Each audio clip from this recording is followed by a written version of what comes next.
कृष्ण कृष्ण जय जय श्री राधे।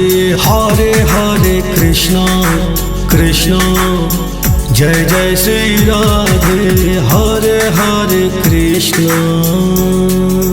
विश्व को मोहमयी महिमा संग असंख्य स्वरूप दिखा गया कान्हा। सार हितों का कभी प्रेमी बना तो कभी गुरुधर निभा गया कान्हा। रूप विराट धातु धरा की धरा हर लोक छा गयो कान्हा। रूप किया लघु तो इतना कि जसोदा के गोद में आ गयो कान्हा। हरे हरे कृष्ण कृष्ण जय जय श्री राधे। हरे हरे कृष्ण कृष्ण जय जय श्री राधे। हरे हरे कृष्ण।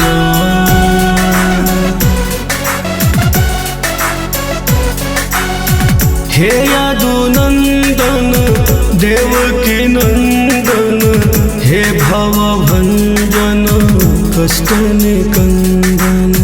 हे मुरलीधारी हे गिरधारी, यशोदा दुलारा कृष्ण मुरारी। हरे हरे कृष्ण कृष्ण जय जय श्री राधे। हरे हरे कृष्ण कृष्ण जय जय श्री राधे। हरे हरे कृष्ण।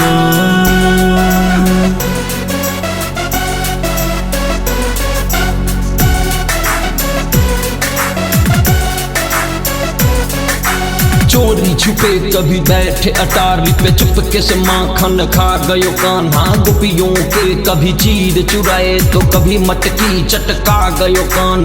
घाघ का घोर बड़ा चित चोर की चोरी में नाम कमा गयो कान। मीरा की रैन की नैन की नींद की राधा का चैन चुरा गयो कान्हा। हरे हरे कृष्ण कृष्ण जय जय श्री राधे। हरे हरे कृष्ण कृष्ण जय जय श्री राधे। हरे हरे कृष्ण।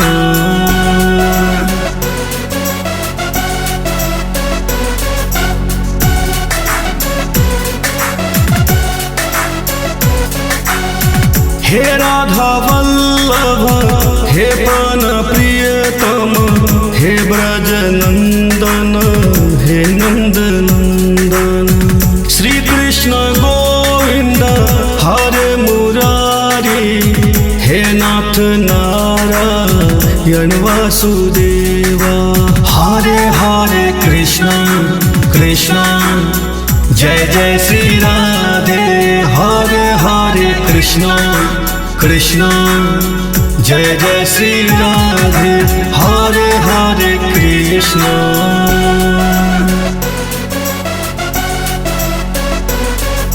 राधा ने त्याग का पंथ गुहारा तो पंथ पे फूल बिछा गयो कान्हा। राधा ने प्रेम की आन निभाई तो आन का मान बढ़ा गयो कान्हा। कान्हा के तेज को भाग गई राधा तो राधा के रूप को भाग गया कान्हा। कान्हा को कान्हा बना गई राधा तो राधा को राधा बना गया कान्हा। हरे हरे कृष्ण कृष्ण जय जय श्री राधे। हरे हरे कृष्ण कृष्ण जय जय श्री राधे। हरे हरे कृष्ण।